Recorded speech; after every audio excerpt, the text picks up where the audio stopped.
నమస్తే, welcome to Andhraprabha. నేను మీ హేమ. ఉమ్మడి అనంతపురం జిల్లాలో పరిటాల ఫ్యామిలీ అంటే తెలియని వారుండరు. పరిటాల రవి మరణాంతరం కూడా 2009-2014 వరకు ఆయన భార్య పరిటాల సునీత వరుసగా గెలిచారు. రాజకీయంగా హవా కంటిన్యూ చేశారు. అయితే 2019కి వచ్చేసరికి సీన్ మొత్తం రివర్స్ అయ్యింది. రాబోయే ఎలక్షన్స్ లో పరిస్థితి మరింత దారుణంగా మారుతుందనే చర్చ నడుస్తుంది. ప్రస్తుతం పరిటాల కుటుంబం తీవ్ర ఇబ్బందులు ఎదుర్కొంటుందని చెబుతున్నారు పొలిటికల్ ఎక్స్పర్ట్స్. ప్రధానంగా సొంత పార్టీలోని గ్రూప్ రాజకీయాలకు తోడు అధిష్టానం చేస్తున్న కొన్ని పనులు, తీసుకుంటున్న నిర్ణయాలు వేరేసి పరిటాల సునీత, పరిటాల శ్రీరాముల రాజకీయ భవిష్యత్ ప్రశ్నార్థకంగా మారుతుందనే చర్చ తెరపైకి వచ్చింది. ఈ దాఫా ఇద్దరిలో ఒకరికే టికెట్ ఇచ్చే అవకాశం ఉంది. రాప్తాడులో ఎవరు పోటీ చేయాలి?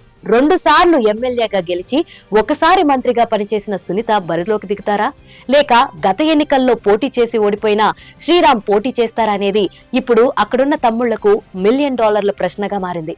ఈసారి కూడా రాప్తాడు టికెట్ తనకే ఇవ్వాలని శ్రీరామ్ తన తల్లి మీద ఒత్తిడి చేస్తున్నట్లు సమాచారం.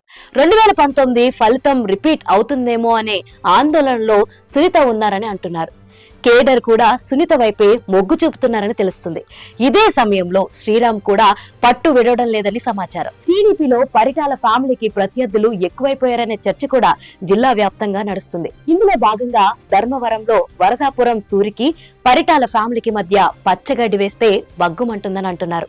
టీడీపీలోని కీలక నేత పయ్యూల కేశవ్కు పరిటాల కుటుంబంతో పొసగడం లేదు.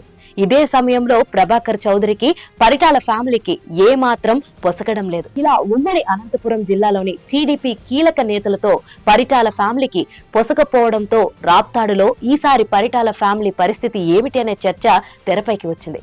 ఇదే సమయంలో అసలు అక్కడ నుంచి కేడర్ కోరిక మేరకు సునీత పోటీ చేస్తారా, లేక శ్రీరామ్ బరిలోకి దిగుతారా అనేది కూడా ప్రస్తుతానికి సస్పెన్స్ గానే మారింది.